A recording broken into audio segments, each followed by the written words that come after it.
প্রতিদিনের কর্মব্যস্ততার জীবনে এক মুঠো সময় বের করে উইকেন্ডে পরিবারের সকলকে নিয়ে এরকম একটা পুরী ট্রিপ কে না চায়, তাই না? তবে ফ্যামিলি ট্রিপ বাইরে থেকে দেখতে যতটা সুন্দর লাগলেও প্রত্যেকের সেম ডেটে ছুটি পাওয়াটা একটা বিশাল বড় এক্সামের মতন কঠিন। কথায় আছে জগন্নাথ দর্শন তার ইচ্ছে ছাড়া কোনোভাবেই সম্ভব না। তাই তার ডাকে সাড়া দিয়ে পরিবারের সবাই মিলে 2 দিনের জন্য আমরা পুরী দর্শন করতে গিয়েছিলাম নভেম্বর মাসে। হাই, এটা আমাদের পুরী ট্রিপের সেকেন্ড ভিডিও। কলকাতা থেকে পুরী আমরা কভার করেছিলাম পুরো জার্নিটা বাই রোডে। ডে 1-এর ভিডিওটা অলরেডি আমি শেয়ার করে দিয়েছি। যেহেতু অনেকটা ডিস্টেন্স আমাদেরকে কভার করতে হয়েছে, তাই জন্য সকালবেলায় রওনা দিয়েও আমাদের পৌঁছতে সন্ধ্যে 6টা 6:30 মানে অন্ধকার হয়ে গিয়েছিল। তাই জন্য সাইট সিন সেরকম কিছু হয়নি। আমরা শুধুমাত্র সি বিচটা ঘুরে ওখান থেকেই ডিনার করে ক্লান্ত শরীর নিয়ে কোনো রকমে রুমে গিয়ে রেস্ট নিয়েছি। অ্যাকচুয়ালি পরের দিন সকালে আবার জগন্নাথ মন্দির দর্শনের উদ্দেশ্যে আমাদের যাওয়ার কথা। অনেকটা হেকটিক ডে, তার জন্য আর বেশি শরীরকে আর স্ট্রেস দিইনি। আর যেহেতু ফ্যামিলি ট্রিপ এটা যা হয় আর কি, সবাই মিলে একসাথে থাকলে। যাই হোক, সেটা বড় কথা না। রাস্তা দুর্ধর্ষ ছিল, এতটা ডিস্টেন্স আমরা কভার করেছি, কোনো রকম কষ্ট হয়নি, শরীরে কোনো জার্কিং বা এনার্জি লস কোনো কিছু সেরকম ফিল হয়নি। এটা ডে 1-এর ভিডিও, যেটা তোমরা এখন দেখতে পাচ্ছ। যেরকমটা বললাম অলরেডি, রুমে এসে কোনো রকম একটু ফ্রেশন আপ হয়ে আমরা চাটা খেয়ে সবাই মিলে বেরিয়ে পড়েছিলাম একটু সি বিচে ঘোরার জন্য। আর সমুদ্র, এটার ব্যাপারে আমি আগে দীঘাতে এতবার গেছি, এত ভিডিও এত কিছু ডেসক্রাইব করেছি, নতুন করে আমার বলার তারপরেও অনেক কিছু আছে। এক্স্যাক্টলি ঠিকই শুনতে পাচ্ছ। সমুদ্র যতবার দেখি না ততবার আমার আলাদা করে নতুন রকম করে ফিলিংস হয়। সত্যি কথা বলতে দীঘাতে এতবার গেছি, পুরীও এটা নিয়ে আমার সেকেন্ড টাইম। কিন্তু দীঘা আর পুরী বঙ্গোপসাগর হলেও পুরোপুরি ডিফারেন্ট। দীঘার সমুদ্র একটা আলাদা রকম, একটা অন্য রকম ভাইবস, আর পুরীর সমুদ্র ঠিক তার অপোজিট। এত গর্জন, এত শান্ত ঠিক বলা যায় না, কিন্তু এত বড় বড় ঢেউ, একটা আলাদা রকম ভাইবস। এখন নেক্সট দিনে অলরেডি আমরা চলে এসেছি। এই কুর্তিটা পরেই আমি গিয়েছিলাম পুরীর জগন্নাথ মন্দির দর্শন করার জন্য।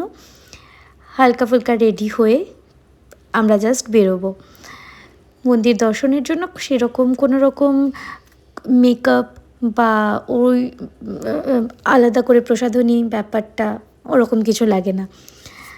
মনে শুধুমাত্র জগন্নাথ দেবের নাম নিয়ে আমরা বেরিয়ে পড়েছি, যে প্রভু তোমার দর্শনটা যেন আমরা করতে পারি শান্তভাবে, ভালো করে।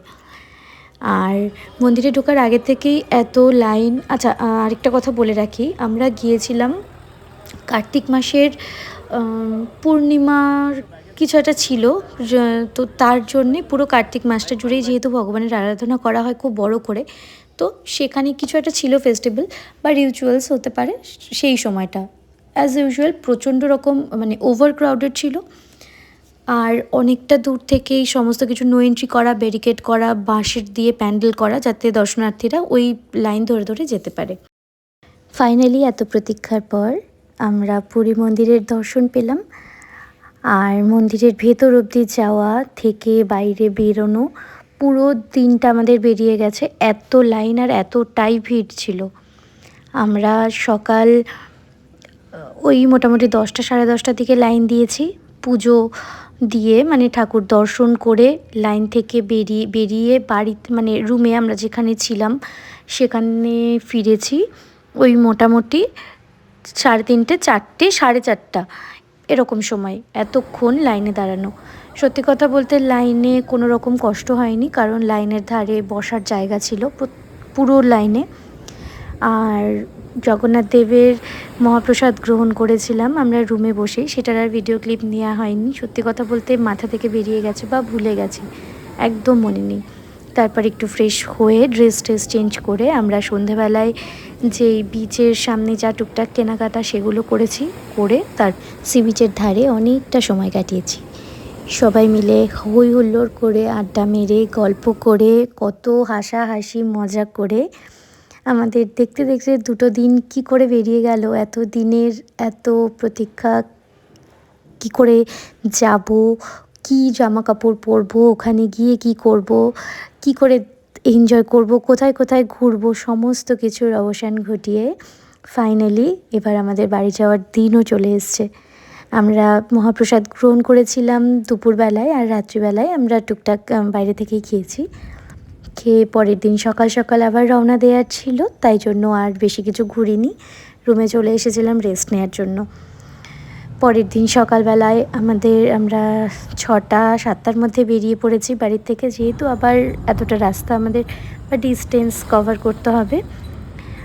আর এই যে বিচটা এতটাই সুন্দর, এই বিচটা খুব ফেমাস। এই বিচের নামটা একটু কমেন্ট করো তো, দেখি তোমরা সঠিকটা চিনতে পারছো কি না। এতটাই সুন্দর লাগছে বিচটা দেখতে, আর দূর দূরান্তে শুধু সমুদ্র আর সমুদ্র, নীল দিগন্ত বিস্তৃত সমুদ্রের জল, তার সাথে এত বড় বড় ঢেউ, আর সবে সবে সূর্যটা উঠেছে, পাখিদের কোলাহল, চাওয়ালারা চা বিক্রি করছে, সবাই ঘুরতে এসেছে, সানরাইজ দেখতে এসেছে, নিজেদের মতন করে সময় স্পেন্ড করছে।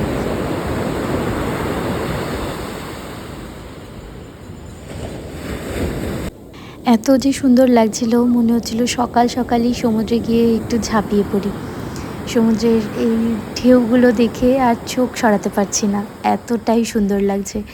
আর সমুদ্রের ঢেউগুলো যখন পায়ে এসে বারবার আছাড় খাচ্ছিল, কোথাও গিয়ে মনটা সেই প্রথমবার পুরী যখন দর্শন করতে এসেছিলাম তখন হারিয়ে গেছে।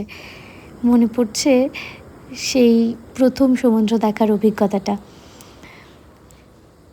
ঠিক এরকমই মনে হচ্ছিল যে এই জিনিসটা আমার তখন মনে হচ্ছিল এই সমুদ্র দেখে। এত বড় সমুদ্র, এত বড় ঢেউ, সমুদ্র সত্যিই এতটাই সুন্দর হয়। ঠিক তখন থেকেই সমুদ্রের প্রেমে পড়ে গেছি, আর সেটা এখনও পর্যন্ত কাটাতে পারিনি, ভবিষ্যতেও হয়তো কখনো কাটাতে পারবো না। আর এই ভালোবাসাটা কাটাতে চাইও না, সত্যি কথা বলতে। অনেকটা সময় এখানে থাকার ইচ্ছে ছিল, কিন্তু ওই যে ঘড়ির কাঁটা তো কারোর জন্য সময় কারোর জন্য দাঁড়িয়ে থাকে না। আমাদের এতটা রাস্তা যেতে হবে, বেশিক্ষণ টাইমও তাই জন্য স্পেন্ড করা যাবে না। দেখতে দেখতে 2টো দিন কি করে চলে গেল নিমেষের মধ্যে, সেটা বুঝতেই পারলাম না।